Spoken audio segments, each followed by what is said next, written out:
Hello, everyone, and welcome to Lectionary Q. My name is Dennis Sanders. I am the pastor of First Christian Church, Disciples of Christ, located in Roseville, Minnesota. A good day. I hope that things are going well as fall continues, as we are coming towards the end of September. A little bit about the podcast for those who haven't heard it before. The Q here stands for questions. That is what we do every week. We usually take one or two of the scriptures from the Revised Common Lectionary for the upcoming Sunday, and we ask questions. Now, there are a lot of different ways that you can use this. Obviously, for pastors, it's a way of using it to prepare for your Sunday sermon. But you can use it in other ways as well. It can be used for those who are preparing for a Bible study, or if they want to use it for a Bible study, you can do that. Also, you can use it if you are someone that just needs a devotional to do during the week, and this is a way that you can do it. So, whatever way you use it, I hope that it is of help to you. It helps you to grow deeper into the Word and grow deeper into your relationship with God. So these are the questions for this coming Sunday, September 22nd, 2024. This is the 18th Sunday after Pentecost. And as we have been doing the last few weeks, we are looking at two passages, Mark 9, 30 through 37, and then James, and it's James 3:13 through 4:3, and then we go to 7 and 8. And so I will first read from Mark 9, 30 to 37, and then I will ask those questions, and then we will look at the text from James. So let's start now with the passage from Mark. I will be reading from the New Revised Standard Version. They went on from there and passed through Galilee. He did not want anyone to know it, for he was teaching his disciples, saying to them, "The Son of Man is to be betrayed into human hands, and they will kill him, and 3 days after being killed he will rise again." But they did not understand what he was saying and were afraid to ask him. Then they came to Capernaum, and when he was in the house, he asked them, "What were you arguing about on the way?" But they were silent, for they had been arguing with one another who was the greatest. He sat down, called the 12, and said to them, "Whoever wants to be first must be last of all and servant of all." Then he took a child and put it among them, and taking it into his arms, he said to them, "Whoever welcomes one such child in my name welcomes me, and whoever welcomes me welcomes not me, but the one who sent me." Okay, so here are the questions for Mark. Number 1. Why do you think that Jesus is telling his disciples again about his upcoming death? Remember, if you were listening to last week's episode, he talks about this in chapter 8.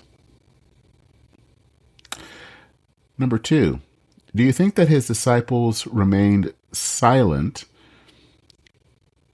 after Peter's rebuke in chapter 8? Number 3, why do you think that the disciples were arguing about who was the greatest? And number 4, what does becoming a servant have to do with being like a child? Okay, so those are the questions for, those are the questions for Mark 9, 30 through 37. So now let's look at James chapter 3, verses 13 to James 4, 3, and then we will be reading verses 7 and 8. Who is wise and knowledgeable among you? Show by your good life that your works are done with a gentleness born of wisdom. But if you have bitter envy and selfish ambition in your hearts, do not be arrogant and lie about the truth. This is not wisdom that comes down from above, but is earthly, unspiritual, devilish. For where there is envy and selfish ambition, will also be disorder and wickedness of every kind. But the wisdom from above is first pure, then peaceable, gentle, willing to yield, full of mercy and good fruits, without a trace of partiality or hypocrisy. And the fruit of righteousness is sown in peace by those who make peace. Those conflicts and disputes among you, where do they come from? Do they not come from your cravings that are at war within you? You want something and do not have it, so you commit murder. And you covet something and cannot obtain it, so you engage in disputes and conflicts. You do not have because you do not ask. You ask and do not receive because you ask wrongly, in order to spend what you get on your pleasures. Submit yourselves, therefore, to God.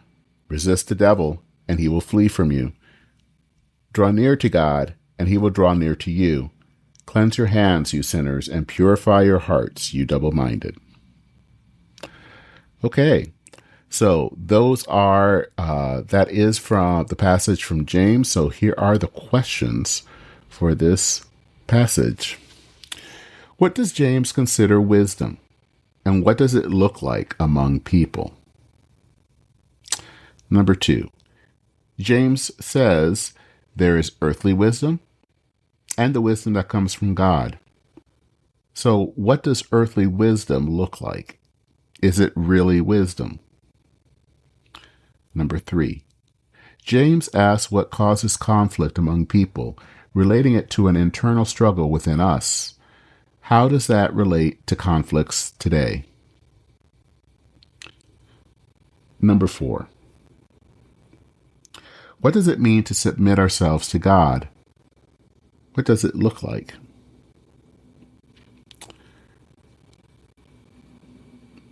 And number 5, what does it mean to draw near to God? And what does that look like? Okay. So those are the questions for this week. What are the answers to those questions? Do you have any additional questions? As always, if you want to share, feel free to drop an email. You can send it to lectionaryq@substack.com. I also want to add, for those who are interested, that I also do a second podcast. That podcast is called Church in Maine. I actually just recently had my 200th episode. It is a podcast where we look at kind of things, basically where religion, politics, and culture intersect. So I talk a lot about things that are happening in the church, but also how that relates to things that are happening outside of the walls of the church. This is especially important in this election year that's been happening. I hope that you will consider listening to it. You can do so if you by going to churchandmaine, all one word, .org, and I will also put the link in the show notes for you. That is it for Lectionary Q. I hope that these questions will help to kind of open the passage that we heard today, and that God will speak to you through this and also allow you to share the good news with others. I'm Dennis Sanders, your host. Take care, Godspeed, and I will see you next time.